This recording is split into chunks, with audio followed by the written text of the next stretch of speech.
هنا القاهرة. حذر فزر طبخين ايه؟ تحب اعمل لك عدس بالليه؟ طب كبش، طب بمبار، يبقى لحمة راس. في ماشي نكح. لا عايزين كباب وخضار سوتيه.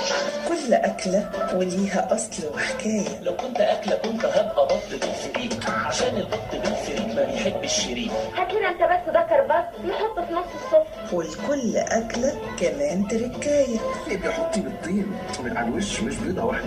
والأصل مصري عنده السر في الخلطة. عندي هنا طبق فول مجمد أطعم وألذ من دي كلها. أصل الأكلة مع خبيرة التغذية الدكتورة منال عز الدين، وجبة متكاملة فيها كل العناصر الغذائية، والشيف مريم زرن. ما تنساش الصلاة صار. أمان.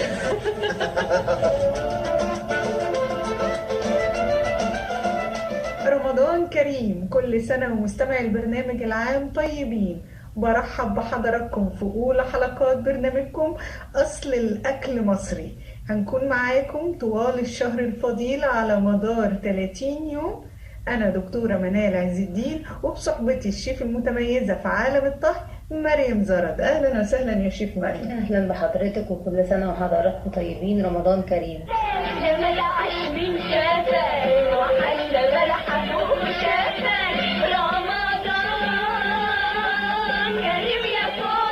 النهارده تطبخ لنا ايه يا شيف مريم على مائدة الافطار في رمضان؟ النهارده هنعمل الرقاق، لان ده بيخلاش من اي سفرة في رمضان اول يوم. رقاق باللحمة المفرومة، ممكن يتعمل طري وممكن يتعمل ناشف. رقاق يا ولد لطعمه أني مشتاق يا بوي. قبل ما نخش في الوصفة خليني بقى احكي لك حكاية الرقاق.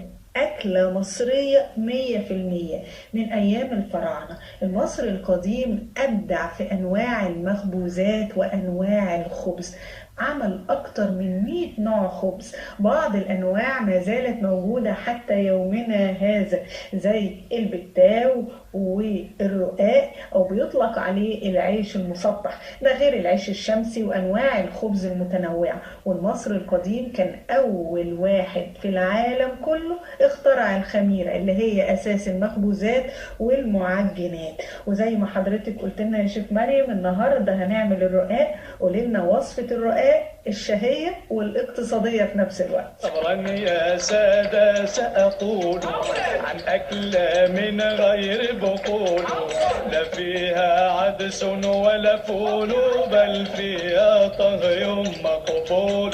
فلنبدأ أول باللحمة طريقتها أو باللحمة. فلنبدأ أول باللحمة. احنا هنجيب الرقاق يا اما طري يا اما عادي، لحسب ما بنحط عدد الرقات تحت بنحط عدد الرقات من فوق. كم رق تقريبا يا شيف مريم؟ من 3 ل4 ومن 3 ل4 من فوق. لا بس اهم حاجة يبقى تحت قد فوق. نجيب اللحمة المفرومة وبنحطها في الطاسة او في الحلة.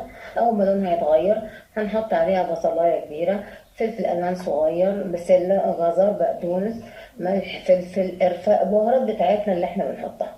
بعد ما تطلع بنكون محضرين صينية حاطين فيها شوربة وملح وفلفل، تمام، وفص ثوم مفروم ومعلقة سمنة صغيرة. يا دوبك بس بنبل الرقاق وبنحطه. حطينا ال4 رقات من تحت، هنحط اللحم المفرومة ونقفل ب4 من فوق.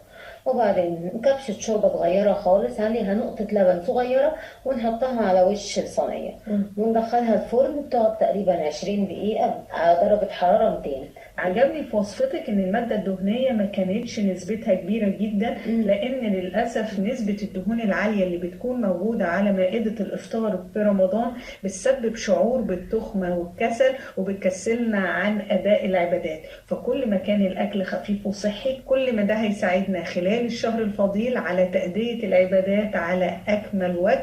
في نهاية حلقتنا النهاردة نصيحتنا للسادة المستمعين: ناكل وما نكترش، وفي صحتنا ما نفرطش.